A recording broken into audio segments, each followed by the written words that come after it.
교육받을 때 어떻게 운행을 해야 하는지 모든 내용을 영상으로 보여드리면 조금 더 쉬울 것 같아서 제가 오늘 영상을 이렇게 찍으러 나왔습니다. 자, 먼저 핸들 파지법부터 볼게요. 핸들 파지법은 제가 좀 잘 보여드리기 위해서 의자를 지금 뒤로 빼고 지금 보여드리는데 잘 안 보이시더라도 좀 이해를 해 주시고 영상을 찍어 보도록 하겠습니다.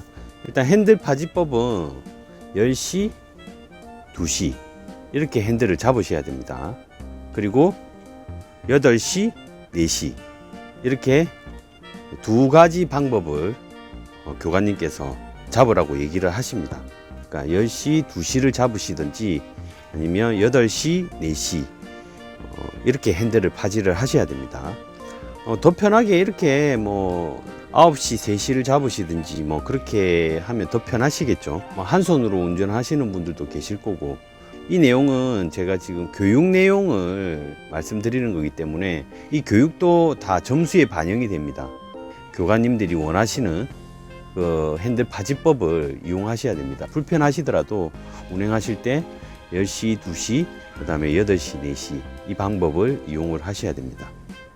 뭐 교육이 끝나고 나서 다시 뭐 이렇게 편하게 잡으셔도 뭐라 하시는 분은 없으니까 일단 교육 내용에 따라서 제가 설명드리는 것이니 교육 받으실 때는 이 방법을 이용을 하셔야지 좋은 점수를 받으실 수 있다는 거 참고하시기 바라겠습니다. 자, 두 번째 방향지시등 파지법에 대해서 말씀드리겠습니다. 여러분들은 방향지시등을 어떻게 켜나요? 저도 이렇게 켭니다. 이렇게 켜죠.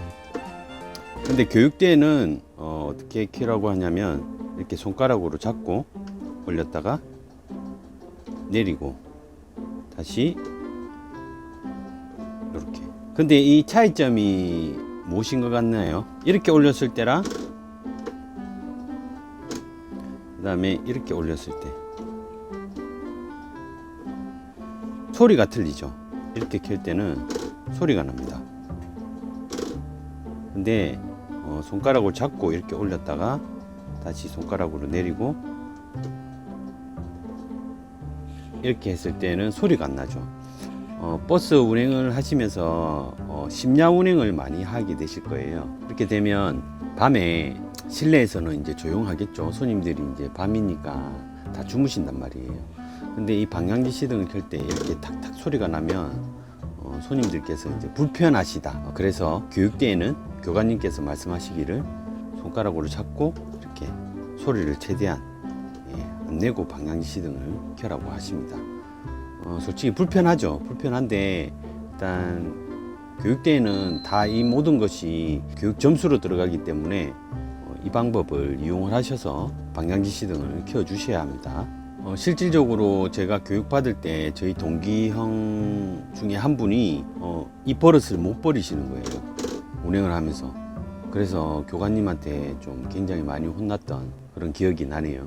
어쨌든 교육대에는 점수를 잘 받아야 되기 때문에 이 파지법을 이용을 하시기를 바라겠습니다. 페달 밟는 방법에 대해서 설명을 드리겠습니다. 자, 페달은 이제 클러치가 있고요. 그 다음에 브레이크, 악셀이 있죠. 클러치는 이 왼발로 이제 고정이 되어 있기 때문에 뭐 이렇게 발이 올라가 있거나 이제 안 밟으실 때는 발을 이 왼쪽에 발판에 올려놓고 사용을 하시면 되고요. 이거는 별로 중요한 게 아닙니다. 근데 이제 이쪽 악셀과 브레이크 발을 이용하실 때 보통 이렇게 하죠. 브레이크 밟고 악셀 밟고 붕. 근데 이렇게 이용을 하시면 안 돼요. 교육대에는 발을 들어서 브레이크를 밟으시고 발을 옮겨서 악셀을 밟으시고, 교관님이 이쪽 뒷자리에 앉아서 다 보고 계십니다. 그리고 이 방법을 이용을 안 하시면 뭐라 하세요. 보통 이 방법을 많이 쓰지만 교육대에는 발을 정확하게 들어서 이렇게 브레이크를 밟으시고 악셀도 발을 띄워서 이렇게 옮겨서 발을, 이 방법을 이용하셔야 됩니다. 이제 페달 받는 방법은 이렇고요. 자, 네 번째 시선 처리에 대해서 알아보도록 하겠습니다. 운행을 하실 때 전방은 주시를 하셔야 되겠죠. 항상 한 70-80%는 전방을 주시를 하시고 시선을 이제 수시로 계기판에 갔다가 전방을 보시고 계기판을 갔다가 전방을 보시고 사이드 밀러를 한 번씩 확인하셔야 됩니다. 사이드 밀러를 확인하시고 전방 보시고, 이 계기판을 수시로 봐야 하는 이유가 정속 주행을 위해서입니다. 고속버스는 보통 100km 기준을 보고 있거든요. 키로수가 100km 이상 이하 이렇게 내려가는 거를 교관님들이 원치를 않으세요. 항상 100km의 속도를 유지하고 주행을 하셔야 됩니다. 여기 보시면 이제 오토크루즈 기능이 있는데 100km 맞춰놓고 쭉 달리면 되겠죠. 근데 교육회에는 절대 오토크루즈 사용하시면 안 됩니다. 무조건 페달을 밟아서 속도를 맞춰야 되기 때문에 전방을 주시하고 계속 달리시다가 나도 모르게 속도가 내려가거나 올라가거나 할 수 있기 때문에 수시로 확인해 주시면서 이제 속도를 100km에 맞춰서 운행을 하셔야 됩니다.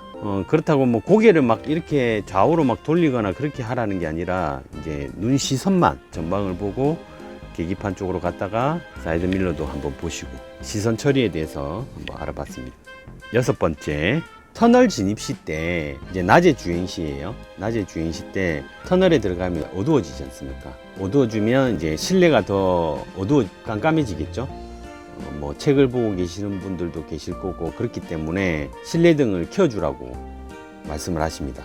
이렇게 주행을 하다가 터널이 이제 온다. 그러면 이제 터널 진입하기 전에 실내등을 켜주셨다가 이제 터널이 빠져나가고 난 뒤에 다시 이제 실내등을 끄고, 좀 어떻게 보면 지금 제가 말씀드리는 게 좀 까다롭다고 생각을 하실 수도 있겠죠. 하지만 지금은 교육을 받고 있는 중이기 때문에 이 방법을 다 이용을 하셔야 됩니다. 주행 시의 운전 습관에 대해서 또 말씀을 드릴게요. 고속버스나 관광버스나 모든 버스들에는 이렇게 타코메다가 있습니다.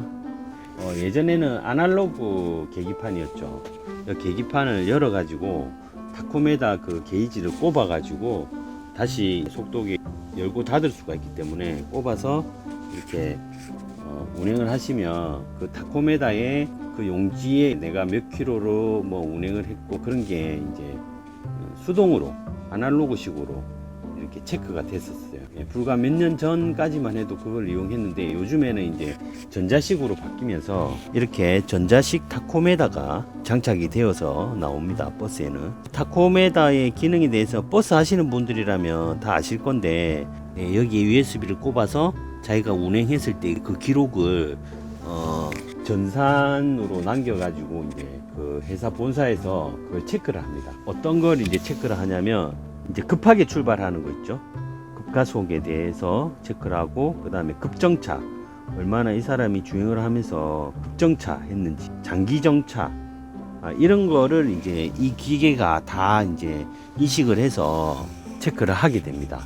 자료를 뽑아서 이 사람은 급가속을 몇 번 했고 급감속을 몇 번 했고 장기정차를 얼마나 했는지, 운행을 안 하는데 시동을 얼마나 켜놨는지, 이런 자료들이 이 기계로 통하여 자료가 다 남습니다. 그렇게 되면 이제 본사에서 그걸 체크를 해서 문제가 있는 기사한테는 심하면은 징계까지 이제 내려오는 그런 경우도 있으니까, 운전 습관에 대해서 이제 그런 급가속이라든지 급정차 이런 걸 안 하셔야 되고요.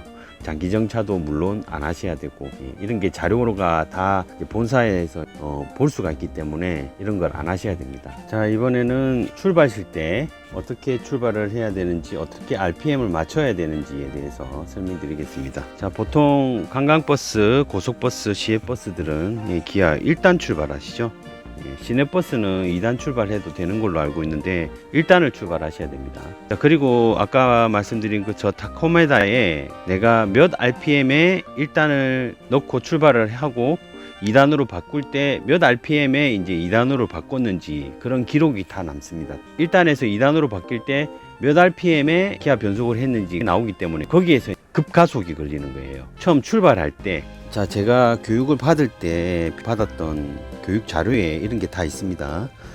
급가속 방지, 1단 출발 시 차량이 움직임과 동시에 2단 기어 변속 1단을 놓고 출발하자마자 2초 이내에 2단으로 바꿔주셔야 돼요. 그 2초 동안 RPM이 얼마나 올라가는지, 그러니까 2초 이내에 바꿔야지 RPM이 많이 안 올라간 상태에서 2단으로 이제 바꿔지는 거죠. 그리고 2단 운행 시에는 35km 이내에 이제 3단으로 바꿔 주셔야 되고, 3, 4단은 60에서 65km, 그러니까 1300 RPM, 1500 RPM 도달 시 4단으로 바꿔 주시면 되고, 4, 5단 기어 변속 시기는 7, 80km에 기어를 바꿔 주셔야 되고, RPM도 다 나와 있죠.